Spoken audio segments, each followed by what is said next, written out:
Tout le monde pensait qu'Artem vivait une vie ordinaire. À l'école, il avait de bonnes notes. Dans la rue, il marchait la tête baissée, un peu timide, mais toujours poli. Même ses amis ignoraient ce qui se passait derrière les murs de cette maison grise, au bout d'une impasse enneigée. Ce soir-là, la neige tombait en silence, recouvrant les toits, les voitures, les lampadaires. Les passants pressaient le pas pour rentrer se mettre au chaud. Dans la maison, pourtant, un orage grondait. « T'es qu'un bon à rien !» hurla son père, le visage rouge d'alcool. La bouteille à la main, il titubait dans le salon, renversant une chaise.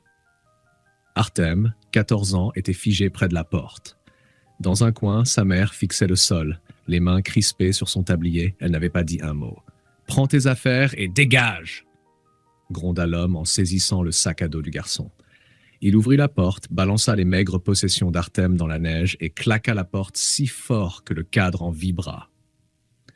Artem resta planté là, incapable de bouger. Il n'avait qu'un vieux manteau trop court, des baskets trouées et son sac où dépassait un livre d'école. Il sentit ses yeux piquer, mais il ravala ses larmes. Lentement, il descendit les marches, ses semelles glissant sur la neige gelée. Dans les heures qui suivirent, il marcha sans but, traversant des rues qu'il connaissait par cœur. Les vitrines éclairées lui montraient un autre monde, des familles riant autour d'un sapin, des enfants déballant des cadeaux, des mains qui se cherchaient autour d'une tasse de chocolat chaud. Un autre monde, inaccessible. La nuit fut longue. Artem tenta de dormir sur un banc du parc, mais le froid le fit vite fuir. Il chercha refuge dans une cage d'escalier d'immeuble, mais une vieille dame appela la police. Il finit dans la gare, blotti entre deux colonnes, la tête contre son sac. C'est cette nuit-là qu'il comprit que rien ne serait plus jamais comme avant. Un Noël et son monde s'étaient écroulés.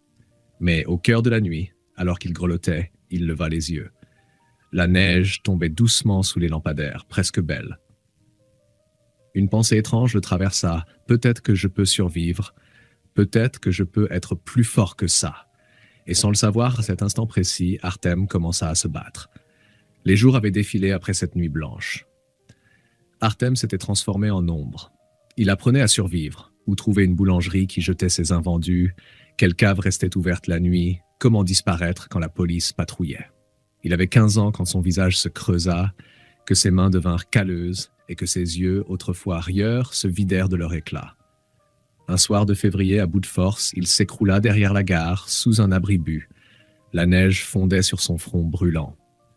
Il avait faim, il avait froid, et pour la première fois depuis longtemps, il eut peur de mourir. Il ferma les yeux. La lumière qui l'éveilla ne venait pas du soleil, mais d'une lampe de poche.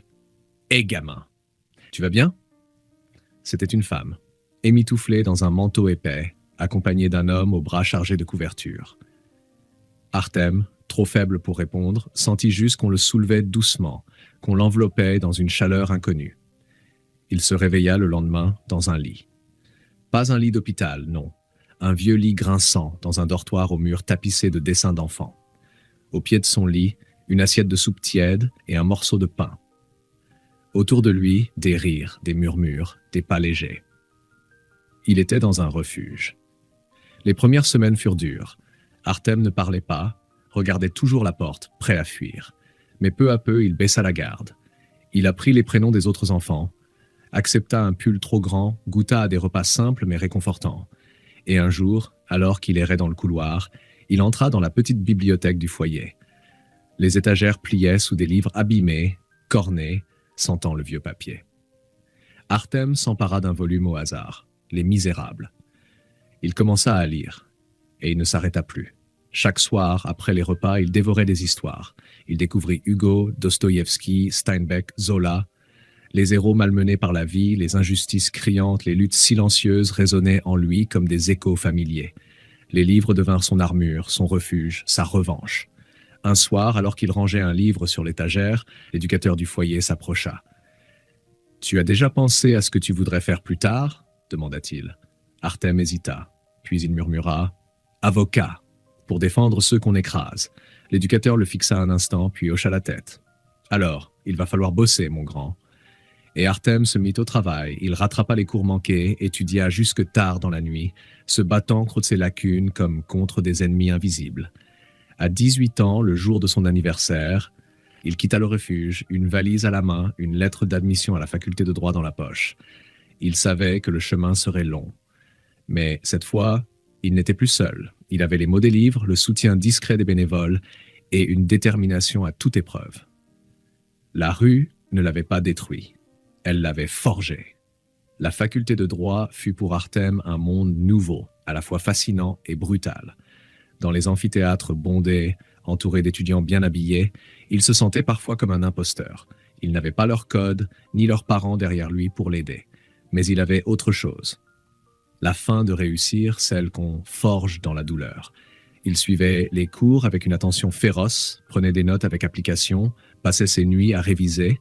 Les jours, il travaillait comme serveur dans un café et les nuits, il étudiait jusqu'à l'aube. Il dormait peu, mangeait peu, mais il avançait, coûte que coûte. Plusieurs fois, il faillit abandonner.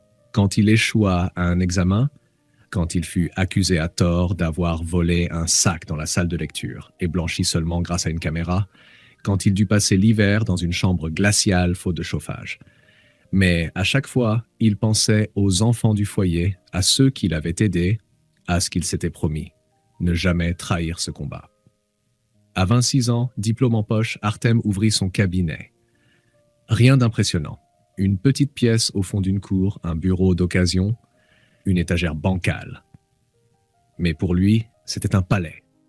Sur la porte, il avait fait graver « Maître Artem Ivanov, droit des mineurs et des familles ». Les premiers clients arrivèrent timidement. Une mère dépassée par une procédure pour récupérer la garde de son enfant. Un adolescent poursuivi pour avoir volé de la nourriture. Une orpheline menacée d'expulsion. Artem les écoutait avec patience, les aidait du mieux qu'il pouvait, parfois gratuitement. Il connaissait trop bien la détresse pour l'ignorer. Il se fit rapidement une réputation, celle d'un avocat sérieux, tenace, qui ne lâchait rien. Certains collègues se moquaient. « Avec ta clientèle, tu ne seras jamais riche. » Mais Artem souriait. Il savait que sa richesse n'était pas dans l'argent. Chaque soir, il rentrait seul dans son petit appartement, ouvrait un livre et retrouvait ce qu'il avait sauvé autrefois. Parfois, il repensait à ses parents, mais sans douleur, juste comme on regarde une vieille cicatrice. Il avait appris à avancer. Un jour d'hiver, alors que la neige retombait comme au premier soir, il reçut un appel inattendu. Une voix tremblante au téléphone. « Artem, c'est maman, ton père et moi. Nous voudrions te voir. » Artem resta silencieux. Son cœur battait étrangement, mais il répondit simplement « Passez demain à mon bureau. » Ce soir-là, pour la première fois depuis des années, il eut du mal à se concentrer sur son travail. Il savait que le passé venait de retrouver son chemin vers lui. Le lendemain matin, le ciel était gris, lourd de neige. Artem arriva tôt à son cabinet. Il tourna en rond, ajusta 2 fois la pile de dossiers sur son bureau, relut 3 fois le courrier envoyé. Une agitation rare chez lui. Vers 11 heures, il entendit la clochette de la porte. Il leva les yeux et son cœur se serra malgré lui. 2 silhouettes familières se tenaient là. Son père, plus petit qu'il ne s'en souvenait, le dos voûté, les cheveux gris épars, s'appuyait sur une canne.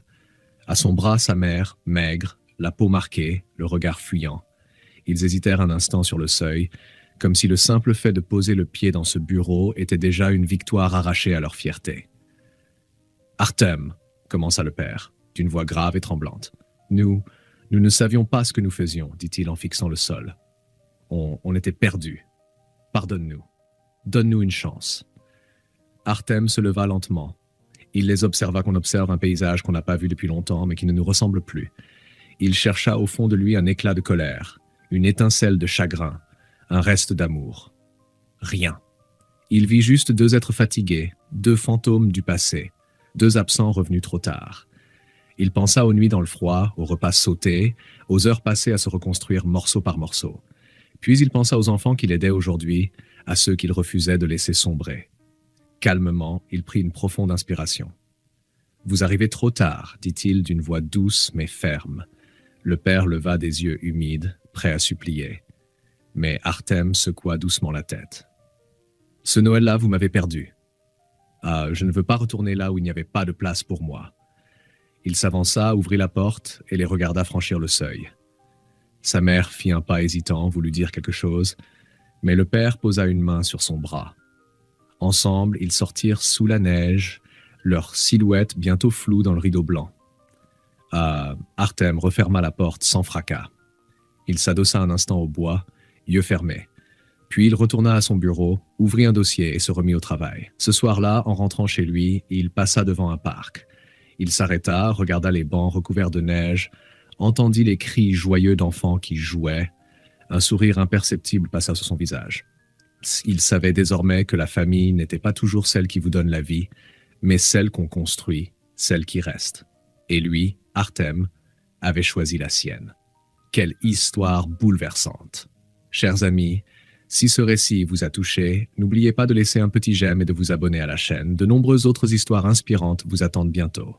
À très vite pour un nouveau voyage au cœur de l'émotion.